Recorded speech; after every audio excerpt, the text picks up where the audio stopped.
అరే ఎట్లా మాట్లాడతారా నాకు అర్థం ఏమై మాట్లాడినట్టే అసెంబ్లీకి రారా అంటే మరి వస్తే తట్టుకుంటారా? ఇక్కడ మీరే అన్నారు కదా ఏడికి వస్తావోరా, ఈడికి పోదామా ఆడికి పోదామా అంటారు చూడు. వెనకడికి రాను బొంబాయికి రాను అని చేసినట్టు ఐటమ్ సాంగ్ వేసి పారేసేసి అవే నువ్వు ఆడికి వస్తావా నేను ఈడికి వస్తావా అంటే మరి ఈడికి వస్తే ఎందుకు రాలేదు?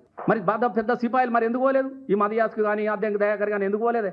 ఇప్పుడు ఆయన స్థాయి కాదన్నావు, కేటీఆర్ కన్నా తక్కువ స్థాయి కదా నీది దయాకర్ అన్న నేను అడుగుతా. మరి నువ్వెందుకు పోలేదే? సమాజ్ కూడా నేను నిన్ను అడుగుతా ఉన్నా. ఈ పక్క పంటోడు ఎందుకు పోలేదు నేను అడుగుతున్నా. ఆ పక్కకు ఎందుకు పోలేదు నేను అడుగుతున్నా.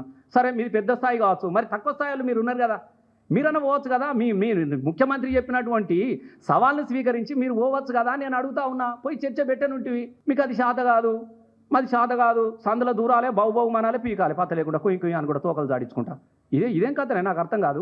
ఏడ మాట్లాడుతుంటే గివే భాషలు ఉన్నాయి. పొద్దున్న లేసదాలు ఇప్పించుకో కానీ అది గివే భాష మాట్లాడేది చదువుకున్న వాళ్ళు. కాబట్టి ఇప్పుడు కూడా చెప్తా ఉన్నాం చూసుకుందాం గెలుపుకుందాం అని అంటే సూసుడుకు వెనకడుగు పోయేది టీఆర్ఎస్కు లేదే. మీకు గుర్తుపెట్టుకోండి. గా కాలంలోనే సీమ చిటుకుమంటే ఎనుకొంటలు చేసే కాలాన్నే ఎదురీదినటువంటి పార్టీ టీఆర్ఎస్ పార్టీ. మేము అందరము వీటికి భయపడేడు గీ నరుకుదాం కొరుకుదాం అనేది నాదర నాన్న. మీరు యాపిల్ పండు కూడా కొరకలేరు. నేను ఇది కూడా చెప్తా ఉన్నా, మీతో కాదు.